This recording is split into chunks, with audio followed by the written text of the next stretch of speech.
Hello everyone, my name is Asad Ali and I am a physics major. Today I am giving a talk on optical beam models and quantum computing. So I will be discussing following topics.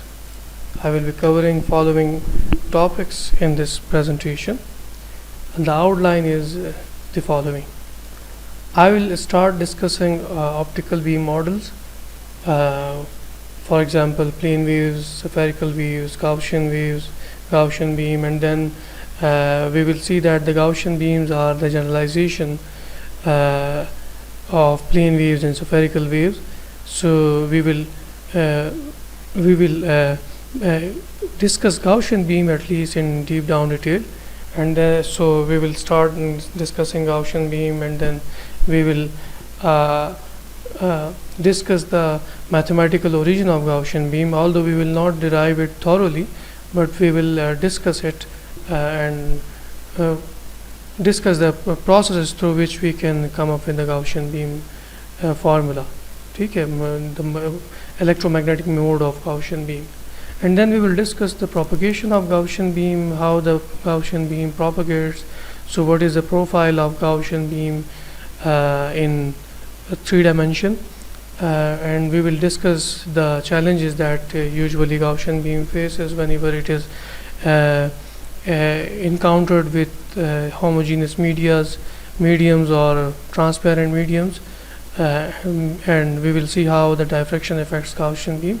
And then we will see, due to diffraction, the beam will diverge, and the divergence is not an interesting thing for us, because it is diverging the beam, and our task is to focus the beam, not diverge the beam for the manipulation of beam in different applications. So we will try to minimize we will try to discuss the procedures or processes through which we can the divergence of Gaussian beam can be minimized. Then we will discuss a certain phase called Gauss phase. So we will discuss it briefly, and then we will move on to the Lagrange Gaussian beam. So pardon me if I am not pronouncing the Lagrange Gaussian beam in a proper way. I guess this is Lagrange Gaussian beam. So we will discuss Lagrange Gaussian beam, and then we will discuss some of its traits, some of its attributes, and then we will see that we will know that the Gaussian beam possesses orbital angular momentum due to its movement, the beam's movement, not due to the internal degrees of freedom of light, which are polarization state. So the orbital angular momentum will be discussed after discussing Gaussian beam, after introducing the Gaussian beam, and then at the end we will see that the orbital angular momentum states of Gaussian beam provides a complete set of orthonormal bases for quantum computation task, and then we will end up discussing the application of orbital angular momentum of Lagrange Gaussian beam in my proposed idea on quantum information. So let's start with optical beam models. There are different kinds of beam. Some of them are infinite plane waves, spherical waves, Gaussian beam. So we will discuss the infinite plane waves first, and then we will discuss spherical waves, and then we will rigorously treat Gaussian beam. So in these, Gaussian beam is a kind of very interesting beam, since this is the generalization of infinite plane waves and spherical waves. How? Imposing certain kind of condition on Gaussian beams, we can come up with the spherical waves or infinite plane waves as required. So Gaussian waves or the Gaussian beams are the lowest order transverse electromagnetic waves. So Gaussian waves means that they are very means simplest order transverse electromagnetic waves these are. So we will discuss Gaussian beam in detail, but let us first discuss the infinite plane waves. So infinite plane waves are such a waves in which the phase of different wavefronts are constant.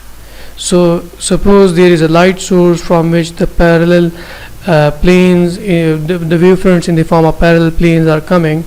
Then we know from the geometric optics that the line which is normal to the wavefront, the plane of wavefront, is basically the propagation vector or the direction of ray. And suppose this infinite plane wave is moving towards the z direction. Let's say the preferred direction is z direction, and it is moving towards z direction. Then remember that such plane waves are not physical. Why? Since these surfaces have infinite area. Why? Because their amplitude is infinite. So if their amplitude is infinite, then we know from the formula of intensity that intensity is directly proportional to the square of amplitude of any wave. So since amplitude is not finite, so intensity is not finite, and if intensity is not finite, then the energy residing inside the infinite plane waves is infinite. So this is not physical. So for us the plane waves or the infinite plane waves are not of that much use. Okay, so let's say let us discuss. I just want to tell you that the plane waves possess infinite energy. Infinite plane waves possess infinite energy, so they are not of practical use ideally. Okay, so suppose we have a light source. Let's say it can be a very distant star from which the ray is coming in parallel wavefronts, and we assume that even near the star, let's say this is the z equals 0. If at z equals 0 we find the mode of this infinite plane wave, then comes out to be u of x, y, 0. Let's say this is x-axis, this is y-axis, this is plane is x, this line is y, and this is z. Then u of x, y, 0 becomes a naught exponential iota phi naught. Now this phi naught is basically phase, which is always constant. That is why the plane wavefronts are those wavefronts which form the parallel wavefronts, and their phase is constant. And as this plane propagates from z equals 0, then it gets an extra phase due to its propagation, which is iota kz. So as the electromagnetic mode moves from z equals 0 to the positive value of z axis, let's say, then u of x, y, z can be written as a naught exponential iota phi naught plus additional phase due to its propagation. Okay, so this is the general expression for the electromagnetic mode of infinite plane wave. Okay, so here k is the propagation vector or wave vector. It determines the direction of propagation of wave as well as the number of waves per unit length. So next is spherical waves. Spherical waves are those waves which are characterized by forming the concentric equiphases, wavefronts. Means suppose you have a light source and the light is coming from this source in every direction in the form of concentric spheres. Then this spherical wave has no preferred direction. Okay, it is coming out radially outward. Okay, but let's say we are interested in the only one direction, which is the propagation direction along z axis. So if the propagation vector along z unit vector is k, then the transverse mode which is coming from the source opening is this at z equals 0. So u of x, y, 0 becomes a naught exponential iota kr. Let me replace this small r by capital R. So this capital R gives us this thing. So this is coming out with this expression. So the transverse electromagnetic mode and the electromagnetic mode of this spherical waves at z equals 0 becomes this u of x y 0 a naught exponential iota kr divided by 4 pi r. Now see, this amplitude is bounded by r. What does this mean? Is the sphere gets increased in size, the intensity a naught decreases by a factor 1 over r. Means amplitude decreases by 1 over r, then intensity is proportional to a naught divided by r whole square. So since the spherical wavefront has intensity which is inversely proportional to the square of the radius of wavefront, which means as the wavefronts propagates and they become greater and greater, then the greater wavefronts poses small intensity or little intensity as compared to the smaller wavefront, because intensity decreases with the increase in the size of wavefronts. So as the wavefronts propagates, their and intensity decreases. So these are relatively, or you can say comparable to, as compared to the infinite plane waves, these are physical waves. So Gaussian beams. So there are a certain family of beams which are usually encountered in lasers and modern optics, whose transverse intensity profile is guided by a Gaussian function, which means the transverse mode of a beam describes the output of multitude of laser sources such as beams. These beams can be concentrated to a large extent. So let's say if a beam is propagating along z direction, let's say this is a z direction, and beam has a beam radius at any value of z. If this is a beam and this, let's say this is z equals 0 and this is any arbitrary z, so here the beam has got radius w of z. So if the beam is propagating along z axis with the beam radius w of z, then the intensity profile of this transverse section of this beam, which is I of z, turn out to be this. What does this mean? This means the intensity decreases as the value of r increases. Now what is r?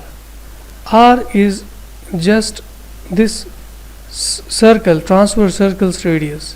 If this is a transverse circle, transverse section of this beam which is propagating this way, and this transverse section is on xy plane,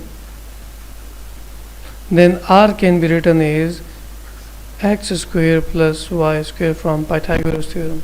Okay, so see, the Gaussian function is this: I equals I naught exponential minus 2r square omega z square. So this intensity profile, which is moving along z axis, has intensity distribution along its transverse section is guided by this Gaussian function. Okay, so if you take any transverse section at any value of z and see its transverse profile, then you will see that when the value of r is 0, the intensity I of z is equal to I naught, and as you move from r equals 0 to the maximum increasing value of r, means you move from a beam center to outward, then you will see that the intensity goes decreasing with this exponential function. Okay, so with this exponentially decreasing function, the intensity decreases. Okay, so this transverse section can be seen with this spot. See, the center of this spot is very hot, means very red, and as you move from r equals 0, r is equal 0 is called beam center. Where r is equal to 0, this is called center of beam, and as you move radially outward from the beam center, you will see that the intensity profile is going to be fanned out. the intensity is going to get decreased with the increasing value of R. Wherever you find your transverse profile of Gaussian beam at any value of Z, you will see the intensity is going like Gaussian function along transverse direction. So if you plot your intensity profile, intensity versus R, then you will see as the value of R is increasing, let's say if this is 0, and since the Gaussian function is symmetric about R, so this is R as well. So if you move away from R equals 0, then you will see the Gaussian function is decreasing. Okay, so if this Gaussian function is decreasing, then there are two plots. The blue plot is the amplitude profile, which is Gaussian, and not the amplitude profile is Gaussian, but black plot is the plot of intensity. It is also a Gaussian function. Why? The answer is pretty simple. How? Let's discuss in detail. Suppose the amplitude is decreasing like this way. A equals A naught exponential minus let's say R square over omega Z square. Okay, so this is amplitude, the amplitude, or you can say the amplitude which is going like exponential function with R. Okay, so you know that intensity is equal to 1 over 2 epsilon naught E square, and if I write it like E naught and this is E, then if you put, then you will get 1 over epsilon naught, half epsilon naught E square. Instead of writing E square, you can write E naught square, and then you can write E R square over omega square with whole square. Then you will see this whole term outside the exponential function is gives the dimension of intensity with the peak value, and this is square of square is the product, so exponential minus 2R square over W of Z square. See, if the amplitude is decreasing exponentially, then intensity is also decreasing exponentially, decreasing exponentially with the within the Gaussian function, and but with the steeper slope, but with steeper slope. How and why? Because of two factors. This two factor. That is why this is steeper. Black profile of Gaussian function is steeper than the blue profile of Gaussian function. Okay, so this is the idea of Gaussian beam. So here intensity, let me discuss it again a little. So I of Z is equal to I naught exponential minus 2R square over W of Z square, where the peak intensity is equal to 2 times power of pi W of Z square. So what is W of Z? This is beam's radius at any Z, or you can say beam waist at any Z. So at any value of it's called beam waist. So if you see that as you increase the beam waist, as you move along the z-axis, then omega z is going to increase, and if the omega z is going to increase, then intensity is going to decrease. Okay,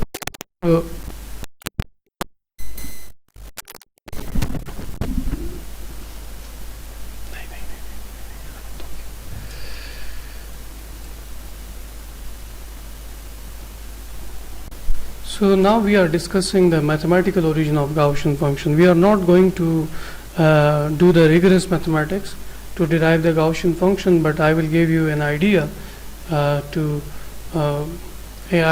to derive this Gaussian beam, the electromagnetic mode of Gaussian beam. So first, what you have to do, you have to take the Maxwell equation in vacuum or in any homogeneous dielectric medium. So del dot E equals 0, del cross E equals minus partial B by partial T, del cross B is equal to mu naught epsilon naught partial E by partial T, and del dot B equals 0. Then you have to apply the curl over here, and then here you have to apply the curl over here and do some simplification. Then you will come up with this result. Here U can be E or B. Okay, so I have written it arbitrarily. So first what you have to do, the electromagnetic mode of Gauss Maxwell equation in vacuum or homogeneous dielectric medium, then you have to apply the vector operation of curl on those Maxwell equations, 2 or 4 Maxwell equation, and then you have to simplify, and then you will end up with this equation. This equation is called wave equation. This is second order in space, first order in time. And now this interesting thing about this equation is that this is a partial differential equation and it is separable. So if you separate this equation in its spatial and temporal part, then you will get 2 equations. Let's say you will get one of the equation will be like del square U with only depends on x, y and z, which will turns out to be k square, and del square U x y z is equal to k square U x y z. So the special part of this wave equation, homogeneous wave equation, source free wave equation, is modified into its transformed into its spatial part, and this spatial part is a very famous equation. This equation is an eigenvalue equation with operator Laplace. So this equation is the eigenvalue equation for Laplace operator, and in mathematics this is generic. In generic way, this is generally in mathematics it is called Helmholtz equation. Helmholtz equation. So this is the modified version of wave equation. Okay. So then using the variable separable technique, you have to get the Helmholtz equation, and you have to incorporate the paraxial approximation. So what is mean by paraxial wave information approximation? It means the beam which is moving along z-axis should not diverge a lot. So you should not considerably diverge. If it diverges, then you cannot apply the paraxial approximation, because if it diverges, then angle of divergence increases, and if angle of divergence increases, then theta is not equal to sine theta, and sine theta is not equal to tan theta. So you cannot apply the smaller angle approximation. So the electromagnetic mode of the Gaussian function U changes with z.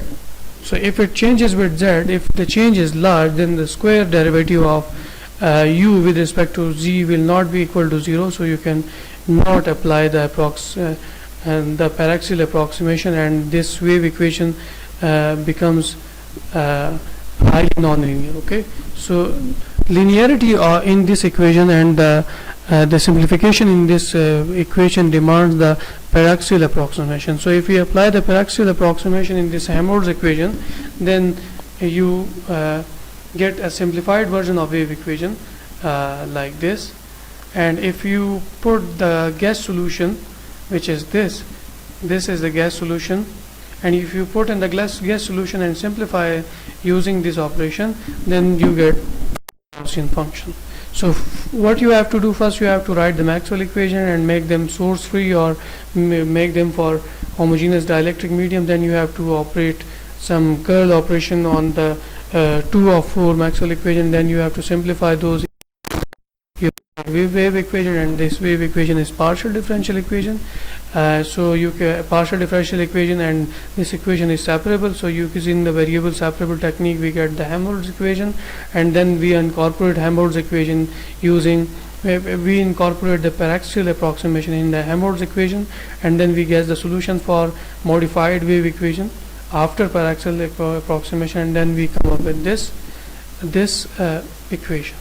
Okay, so this equation, and this equation gives you the solution of transverse mode of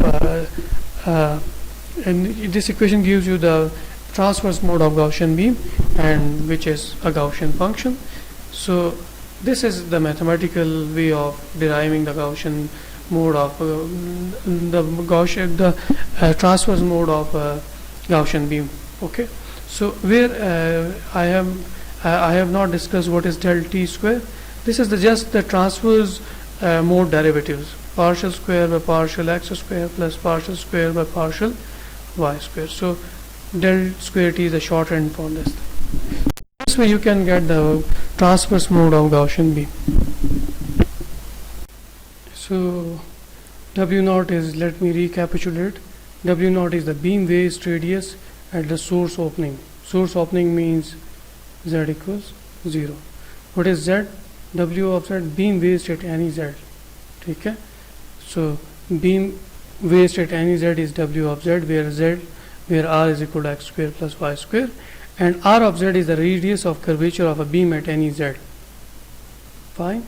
So r is a function of z. As z increases, generally r increases. Okay. So, and here there is a in this phase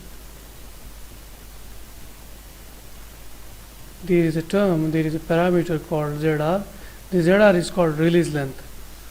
Okay, this release length basically says at what instant, at what certain value of z the beam goes but is not diffracted considerably. So this length basically tells you the how much far the beam, Gaussian beam, can go without considerable change in its width, its size. Okay, so this is called the release length, and we are going to discuss it in detail in the next slides. Now we are going to discuss how to minimize the divergence. As I told you, whenever a Gaussian beam or any beam travels through any medium or any homogeneous medium or air, it is diffracted. It gets diffracted due to the presence of particles, and this is the phenomena of diffraction. Whenever a light beam or light is traveling through some medium or is encountered a particle or obstacle, it gets diverges. So here the Gaussian beam diverges, means if the Gaussian beam is moving, if the Gaussian beam is collimated up to a certain extent, then due to the effect of the presence of particle in air or in space will diverge in the Gaussian beam.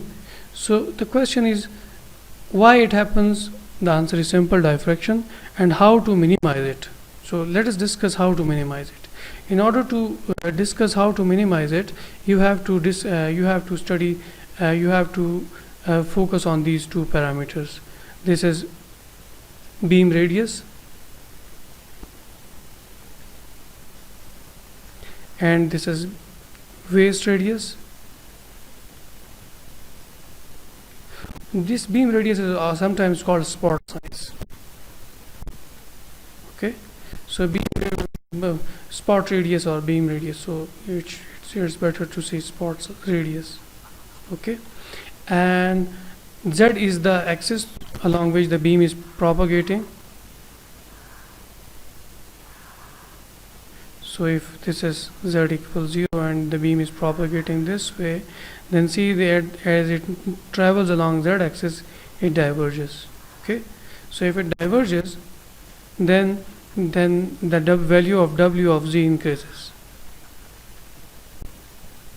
W of z is greater than W naught. Here this is called W naught, so the diameter is 2W naught. Here W of z, then diameter over here is 2W z. So it increases. So this formula is in hyperbolic equation.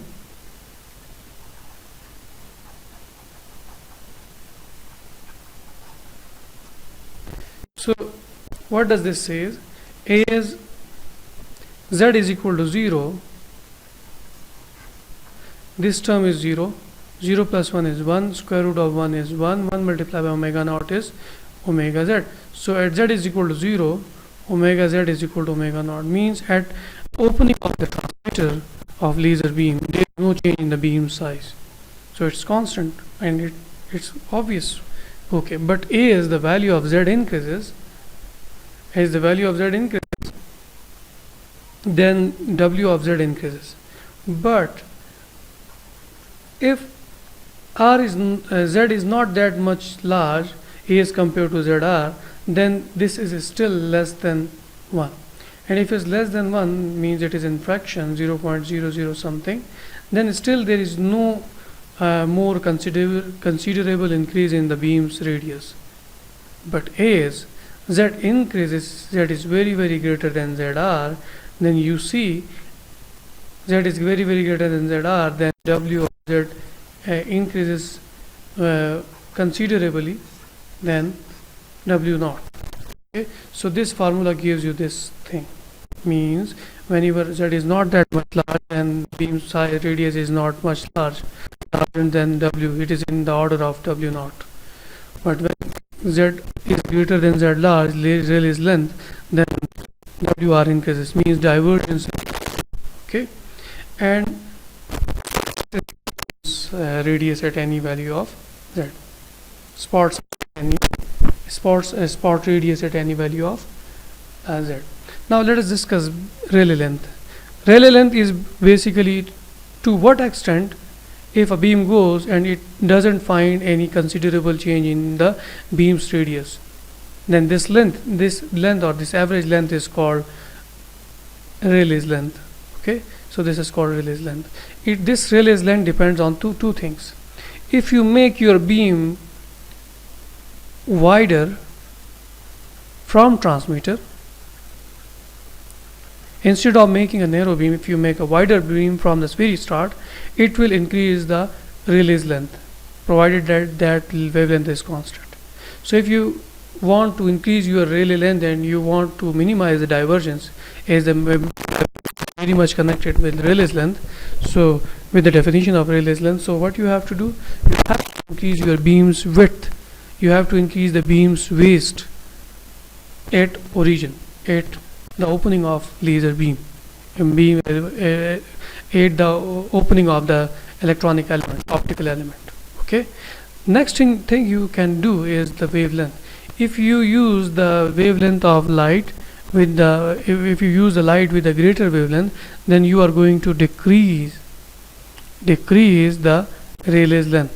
And if you decrease the Rayleigh's length, then it will scatter very easily. This is like the red light in the visible region. Red light scatters very fastly. If you pass the white light from the prism, then red light scatters first. Why? Because lambda is large. So if lambda is large, zr is small, and if zr is small, then your beam is going to diverge considerably. So what you have to do, to make your beam diverge and approximately collimated, if you want your beam to be very much collimated means your fronts means means that the light beam is approximately parallel. Okay, so this is not going to be diverge or converge, it is the same as it is moving. Okay, so by controlling the beam size and the Rayleigh's length, you can minimize the divergence. Okay, so see, here is the value of zr. Here zr is approximately 20, and you see, if this is the value of z equals 0, and if this is the point where the laser beam, Gaussian beam, is coming from the point's laser source, then there is no much divergence. Angle is very small over here, theta is small. But as you cross the Rayleigh's length, then divergence increases considerably. Okay, so diffraction, to make the divergence minimum, you have to make large and w naught large, and keep the wavelength as small as possible. So it means if you are going to use the Gaussian beam with red color and blue color, then you should prefer blue color laser beam instead of having red color laser beam. Okay, so this is the way of minimizing the divergence. Okay, so you can see the diffraction effects on Gaussian beam. So if a beam is coming from the with the flat wavefronts or nearly flat wavefronts, and which in apparent medium, or then diffraction can introduce curvature in the wavefronts as it propagates along x-axis, and which curvature means the curvature in wavefronts is calculated by this parameter r of z, radius of curvature,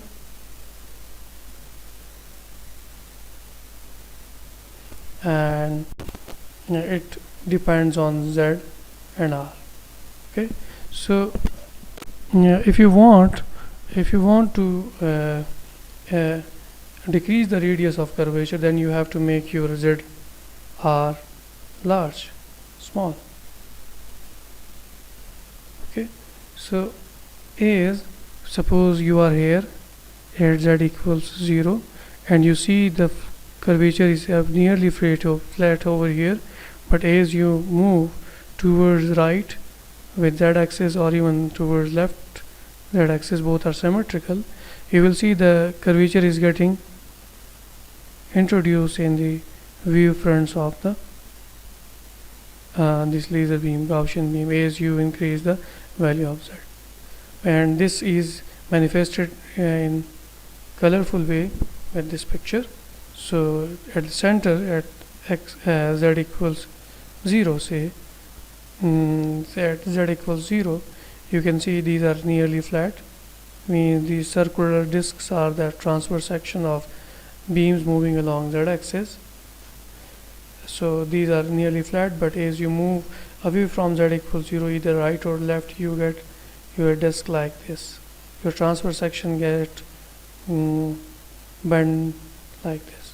So initially these were flat, now these are getting round, and this equation, this roundedness is due to the diffraction phenomena, and this degree of roundedness or the radius of curvature is determined by this formula.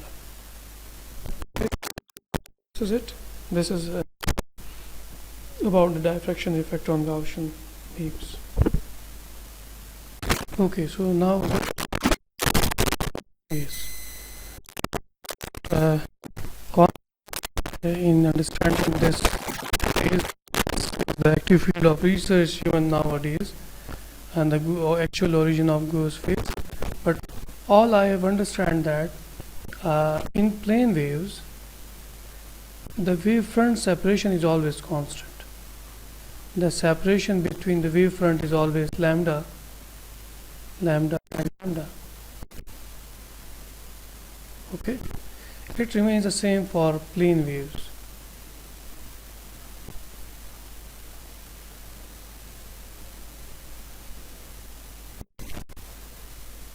Okay, but when it comes to Gaussian beams, and as the Gaussian beams coming out of the laser source or the optical element, then it gets diverging, and with that divergence along z-axis, their phase fronts do not possess the constant wavelength. Let's say this phase and this phase front has the phase separation wavefront spacing lambda, then maybe the next successive wavefront possesses 1.2 lambda, and then so on. So due to this separation, increase among the wavefront, the successive wavefront moves relatively faster than the predecessive preceding wavefront. That is why the phase velocity of changes, phase velocity of successive wavefronts in Gaussian beams changes, due to which an additional phase comes. This phase is called Gauss phase. Okay, and this is manifested in this term. Okay, so Gauss phase, let's say phi g is equal to tan inverse z over zr. So tan phi g is equal to z over zr, and tan function is increasing function, means is compared to the value of release length. If z is very much large, then this phase function is going to increase. Okay, and so this is all about Gauss phase. So so Gauss phase. So let me revise the Gauss phase. Gauss phase introduces an overall phase of a field whenever the beam has traveled a distance far more than the Rayleigh length. So Rayleigh is compared to the Rayleigh length. If the beam has covered the distance z greater than the Rayleigh length, then this obviously will introduce in the overall phase of the Gaussian beam electromagnetic mode.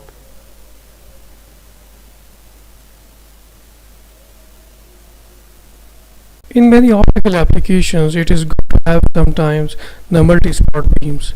So in such cases, the higher order solution of paraxial equations are solved to get the Gaussian mode beams mode with the Hermite polynomial. Whenever you solve the Gaussian mode beam with the Cartesian coordinate symmetry, you end up with the Hermite Gaussian beams, and whenever you are solving the paraxial equation for cylindrical coordinate system, you get Laguerre Gaussian beams or LG beams.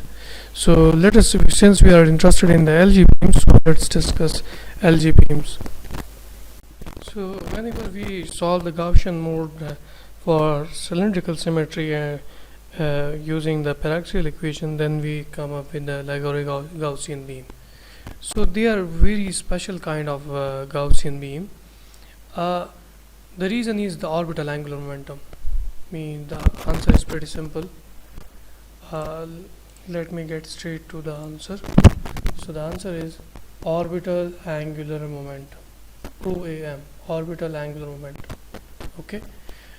So for around 20 years, a huge interest is being observed in understanding the orbital angular momentum state of light, and the perfect candidate for orbital angular momentum states of light is these beams, LG beams. Acronym is LG beams. Such states are the solution of modified version of wave equation called Helmholtz equation, solving under the cylindrical symmetry with incorporation of paraxial equation. Means I am again revising the same thing as I have discussed earlier. So you get the Laguerre Gaussian beam. So these beams are called LG beams, and these beams possess a certain property called helical phase structure. Helical phase structure means their wavefronts are helical and their wavefronts are twisting.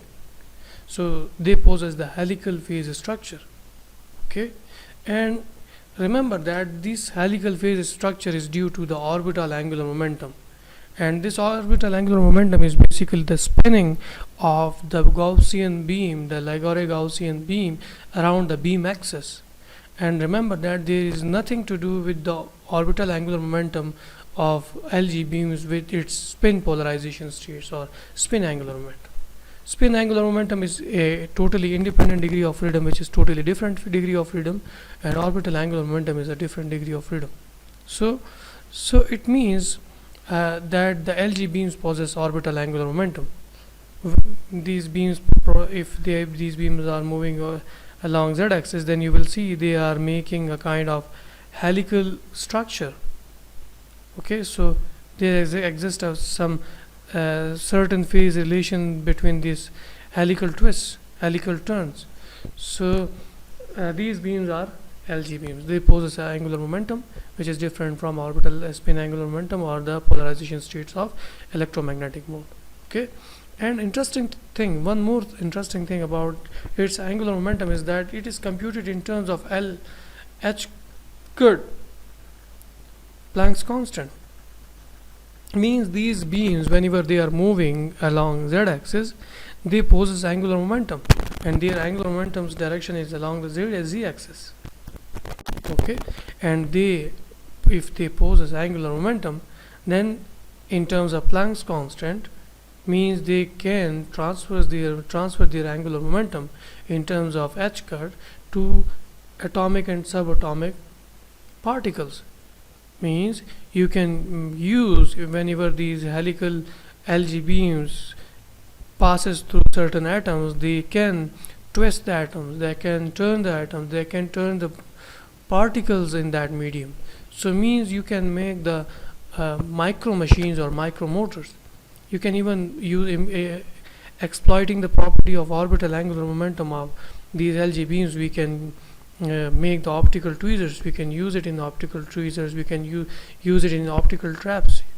Okay, so we can make optical traps with this property, the angular momentum property of LG beams. So that is why these LG beams are special kinds of Gaussian beams possessing angular momentum, and it is seen that their angular momentum is quantized, and the quantum number is basically orbital quantum number, and it can take on any value, 0, plus, minus 1, plus, minus 2. So by changing the quantum number in the corresponding quantum state of LG beam, we can generate the complete set of orthonormal bases. And if we can make the orthonormal set of bases, then we can fulfill the condition of completeness relation, and we can make the quantum states. We can engineer different kind of quantum states. Like we can create the entangled states, we can create separable states, we can create disordered states. We can use these correlation among the different orthonormal states of these LG beams for quantum information processing. So that is why these are very important, and in fact it is shown in one of the paper. Let me show you. This is the paper. So this paper was published in Nature in 2001 by one of the famous quantum information scientists, Anton Zeilinger. He is a very famous information. So they published a paper with the title that entanglement of the orbital angular momentum states of, means they have generated the orbital angular, they have exploited the proton states based on orbital angular momentum, and they have generated the entanglement, and by entanglement computed the, and so this resource can be exploited in quantum information science. Okay, so we can perform certain types of algorithms, so and run protocols and achieve some computational task. So that is why these LG beams are found to be very interesting and of a huge importance. So let us discuss some mathematical structure, a little mathematical structure of LG beams. So as I told you, the orbital angular momentum states of LG beams are very much important these days in quantum information science, and not only in quantum information but in condensed matter theory and in other optical engineering sciences. So let me just discuss a little about the structure of LG beams electromagnetic mode. So this is the electromagnetic mode of LG beams, and so LG beams are the paraxial wave equation solution. So LG mode, electromagnetic mode, is this U, which depends on two indexes, P and L, azimuthal and polar.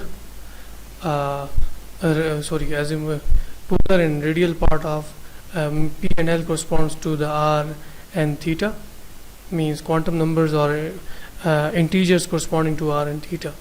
So U as a function of R, theta and Z is equal to this whole thing, where P is integer, L is integer L mod, then W of Z is beam radius at any distance, this spot radius at Z, and R is again the transverse radius, and W of Z is again spot radius. LPL is, this is called Laguerre polynomial. So this is the whole set of polynomial. By changing the value of L and P, we can generate polynomials. And so this is expression. So this is the transverse electromagnetic mode of LG beam. Okay, so there are few things you have to keep noticed. This first whole thing is all about amplitude, related with the amplitude, and the last thing is connected with the phase.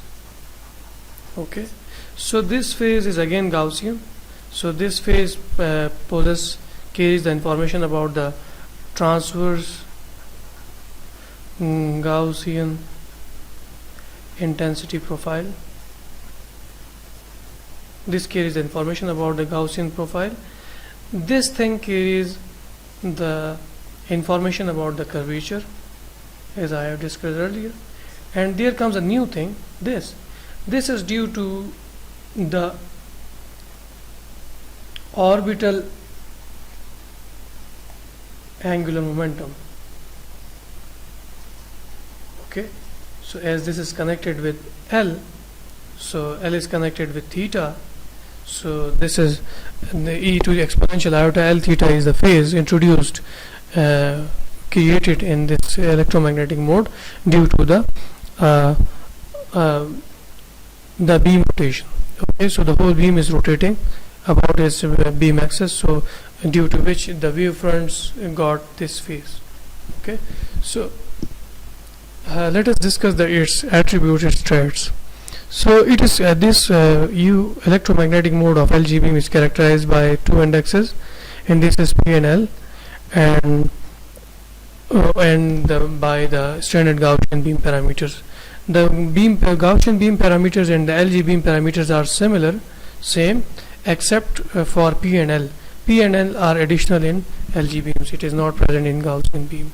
So the indices P and L refers to the radial and azimuthal mode index respectively. Okay, so azimuth rotation and radial moment is the information about R, and theta is in P and L. Okay, and LPL is the generalized polynomials, and for a closed path the phase variation in the beam center, around the beam center, is 2 pi L. Whenever a beam is rotated and this creates a closed path, then the phase change or the phase variation is 2 pi L. Okay, so and we know that for spherical symmetric, L is 0. If something is spherically symmetric, if the wave function is, if we already know quantum mechanics, if something is spherically symmetric, then there is no any change in that shape if you rotate it on any axis. So if this is a sphere, then for sphere L is equals 0, then for L equals 0 you can rotate it on any axis and you will find no change. So 2 pi L is the phase variation around the beam center in the closed path. If L is 0, then there is no phase variation. Similar in the same way that the spherical symmetric functions, if we set L equals 0, then there is no change. Okay, so there is no change in the phase, and the phase variation is due to this phase e to the power iota L theta, as I told you earlier, and this gives you the helical structure in the beam, rotation in the beam. So this is the structure, and these LG beams has got some interesting property. They possess singularities, means for the states whose L is not equal to 0, means those states which are not spherically symmetric, there lies a singularity at the origin. At the origin, you will see at the origin the intensity is 0. They are dark at the center, unlike other beams. Other beams like Gaussian beams are bright at the center, but this time this beam for L not equal to 0 has singularity at Z equals 0, and here R equals 0, and here you will see the dark patterns. Okay, so that is why these states, the intensity profile of these states forms are donut shape. Okay, So these states are therefore called donut states. So if L is positive, then this will rotate in one direction, let's say this direction, and if L is negative, then it will rotate in the opposite direction. And if L is 0, then there is no phase change, so this will be just like a disk. Okay, you will see just a plain circular, the stake of circular beams you will see. So this is it about LG beams. So I told you that the LG beams possess or they form the angular momentum states of LG beams forms in the set of orthonormal bases for quantum systems. So you can exploit this property of orthonormal set of bases.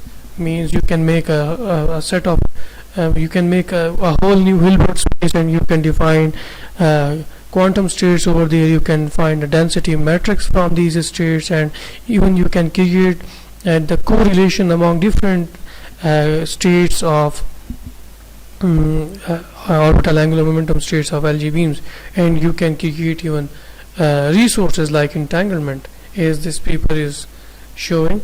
So this paper is published in 2001 as I told you earlier, and this paper is about the entanglement of orbital angular momentum states of photons. So they have created the they have created a quantum state, entangled state, from the orbital angular momentum states of LG beams. So if I get a PhD position in the university where I have applied, and I am given a chance to work on this, then I will go for I will prefer to go for working on this side, means creating different kind of quantum states from the orbital angular momentum state, and then make quantum resources like quantum coherences, quantum entanglement, and quantum discord, and then using these correlation is a resource, we can perform quantum computational tasks. So we can even we can make algorithms, we can from protocols, we can make protocols for computational tasks, which can help in future quantum computer research. So this is it, and thanks for my presentation.